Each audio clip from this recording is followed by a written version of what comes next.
ওয়ালাইকুম, কেমন আছেন সবাই? আশা করি সবাই অনেক ভালো আছেন, সুস্থ আছেন। আজকে আমি আপনাদের মাঝে পিৎজা শেয়ার করব, তাও আবার আটা ময়দা ইস্ট ছাড়া। তো চলেন দেখি কিভাবে তৈরি করতে হয়। সেই জন্য কড়াই দিয়ে দিলাম সয়াবিন তেল, আপনি চাইলে বাটার ব্যবহার করতে পারেন। এখন এখানে 2টা ডিম ফেটিয়ে নিয়েছি, সামান্য একটু লবণ দিয়ে, আর কিছু দিতে হবে না, দিয়ে ডিমটা তাওয়ায় দিয়ে দিলাম।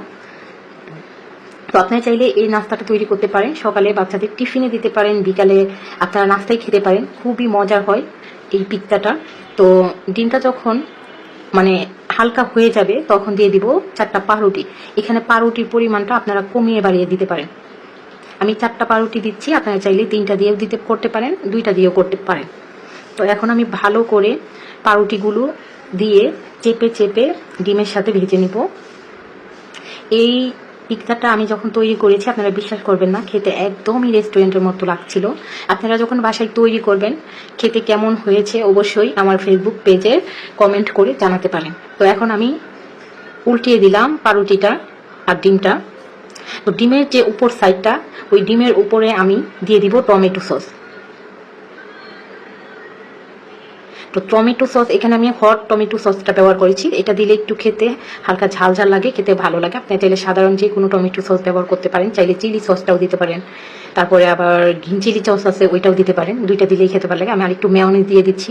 মেয়োনিজটা আপনারা চাইলে নাও স্কিপ করতে পারেন, আমার ঘরে ছিল সেজন্য আমি দিয়ে দিলাম। মানে এইভাবে তৈরি করার পরে যে এতটা মজার হবে আমি ভাবতেও পারিনি, সেই জন্য আপনাদের মাঝে রেসিপিটা শেয়ার করলাম। আসলে খেতে এত মজার হয়েছিল। তো মেয়োনিজটাও আমি ভালোভাবে ডিমের উপরে দিয়ে দিলাম, দেখতেই পাচ্ছেন। আমি একটু সামান্য তেল দিয়ে দিলাম, এতে করে পাউরুটিটা নিচে লেগে যাবে না। এখন দিয়ে দিব মজারেলা চিজ, আপনারা চাইলে যে কোনো চিজ ব্যবহার করতে পারেন। দিয়ে দিচ্ছি কাঁচামরিচ কুচি, তারপরে পেঁয়াজ কুচি, ধনিয়া পাতা কুচি, মানে গড়ে যা যা ছিল সেগুলো দিয়েই ডেকোরেশনটা করতে পারবেন। আপনারা চাইলে যে কোনো কিছু দিয়ে, গাজর, ক্যাপসিকাম, আমাদের ঘরে যা ছিল আমি তাই দিয়ে করলাম। এখানে দিয়ে দিচ্ছি একটু গরুর মাংসের মানে কিমা। আসলে আমি কালকে গরুর মাংস রান্না করেছিলাম, সেইখানে 2-3 টুকরা বেঁচে ছিল, সেইটাই আমি দিয়ে দিলাম। তো আপনারা চাইলে কিন্তু মুরগির মাংস রান্না করা থাকলে দিতে পারবেন, গরুর মাংস তাছাড়া একটু হালকা সিদ্ধ করেও কিন্তু এখানে দিয়ে দিতে পারেন।